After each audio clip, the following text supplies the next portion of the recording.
rise. Judge Vanderbeek Court is now in session. Judge, this is case number JVB 1018, Stewart case. Judge, both parties have been sworn. Thank you. You all may be seated.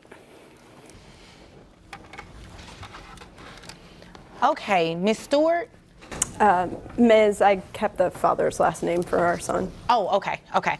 You brought this case before the court. What's going on? We were married, got a divorce a couple years back. The last 6 years of our son's life, our son's 6, have been not easy, but between us, we're pretty amicable. We get along, and a lot of decisions we make together for our son. We're coming into this new decision here soon of what our son's going to go into for school and different programs.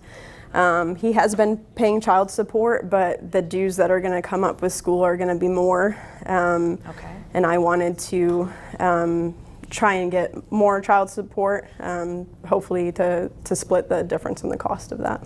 Okay, how much is he paying you right now in child support? $430. Okay.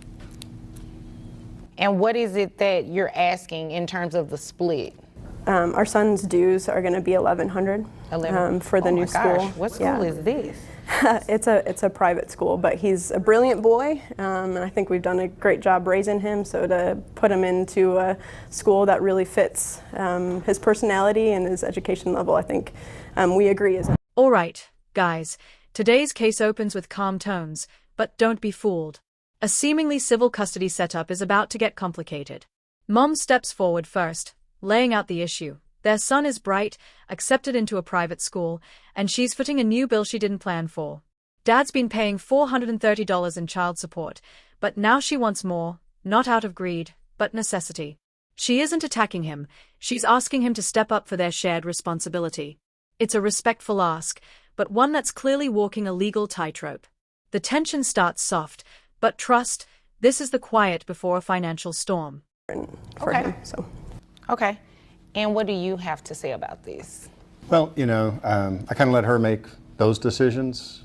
In terms of the school, you're okay with the school? In terms of the school, I'm okay. I trust her.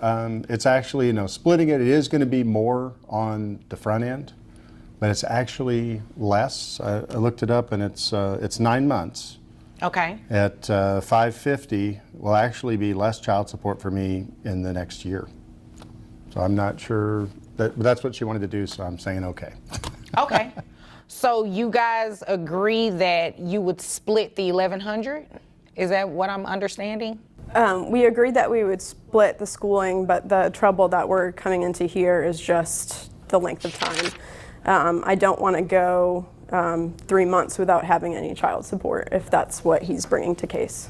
Is that what you're trying to say? Yeah, if we're talking about splitting the tuition, then we're splitting $1,100 in 9 months. That's less money for the year than if I just continued to pay child support to her. I'm okay with it, so if that's her decision. What we're disagreeing with is just the length of time. I want to at least receive the $430 for the remaining 3 months if that's what decided. I'm not sure how that works in terms of the court, but Yeah, unfortunately, it wouldn't work like that. We wouldn't be able to do it like that because then we would be sending a withholding order to your employer for 9 months, and then at the 3rd month have to hope that it reaches them in time enough for the 3 months for it to go down. So it doesn't really work like that. Buckle up, guys, because this is where the negotiation starts to crack. Dad doesn't disagree with a private school. In fact, he's on board. But here's the twist. He believes splitting the tuition means he should reduce or eliminate child support for those 9 months. At first glance, that sounds logical. Why pay double, right? But what seems financially fair to one parent suddenly feels like a loss to the other. It's not about the school anymore. It's about control, timing, and how the numbers play out when emotion and responsibility collide. So it either has to be something you guys agree on in terms of what it is, like the amount, the $550, and it will have to continue one for the full year. I mean, you think about it like this. Those 3 months, there are going to be things that your son will probably need while he's with mom that she will be able to get. Yeah. Definitely daycare. I mean, that's still... I understand she has expenses, but so basically, if she decides that he's going to go to a private school, my child support is going to be raised 12 months a year, even though that's a 9-month decision? Yeah, because it has to extend through the entire year. Otherwise, based on your tax returns, I can base your child support off of what it should actually be. No, I think we're okay. Oh, okay. I was going to say, because What would that look like? well, if we did it based off of your tax returns, again, and your W-2, you make $62,500 a year, correct?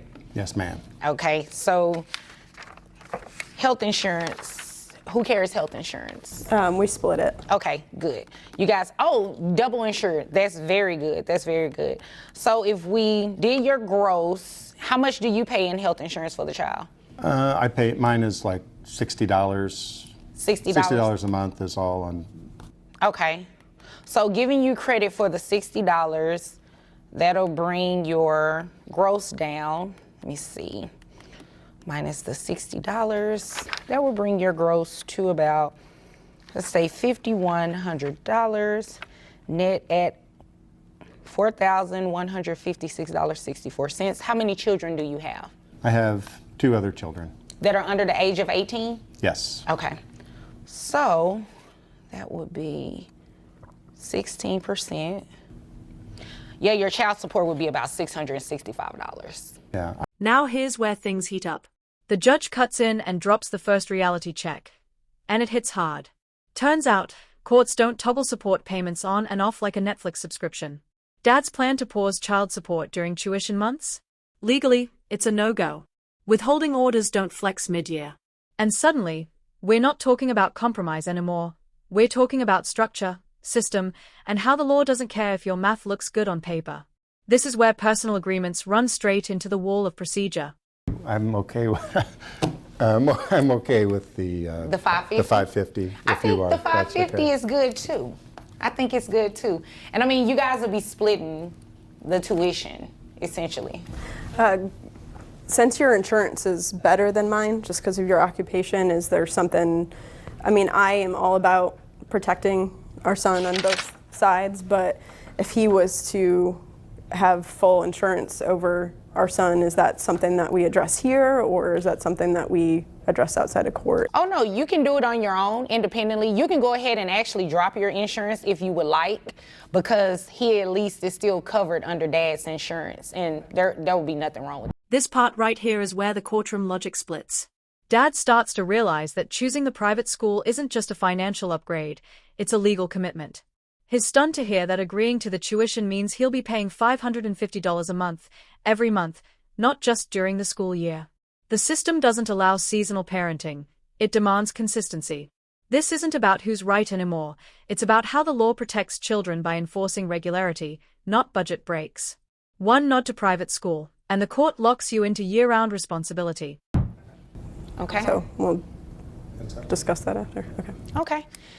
Is that all? You guys have anything else? Dives into Dad's finances and pulls up the raw numbers. With a $62,500 annual income and 2 other kids in the mix, his adjusted child support should actually be $665, way more than the $430 he's been paying. And that's after health insurance deductions. Suddenly, that $550 deal looks like a bargain. This moment isn't just about money, it's a cold dose of legal math. If Dad pushes too far, the court could recalculate. I guess, when does it take effect?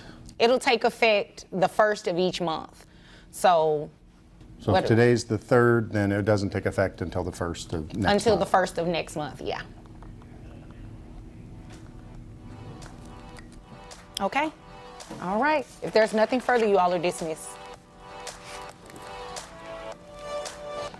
Everything, and he walks out paying more than anyone expected.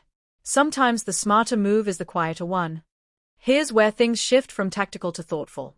Both parents agree to the $550, a solid middle ground. But then Mom drops a smart, strategic question. If Dad's health insurance is better, should he just cover their son completely? It's subtle, but brilliant. She's not arguing, she's problem solving. It's a rare courtroom moment where both sides stop fighting and start collaborating. This isn't just about dollars anymore, it's about what's genuinely best for their kid. You can feel the tension lift just slightly as practicality edges out pride. All right, guys, this is where we see the rarest courtroom currency, mutual respect.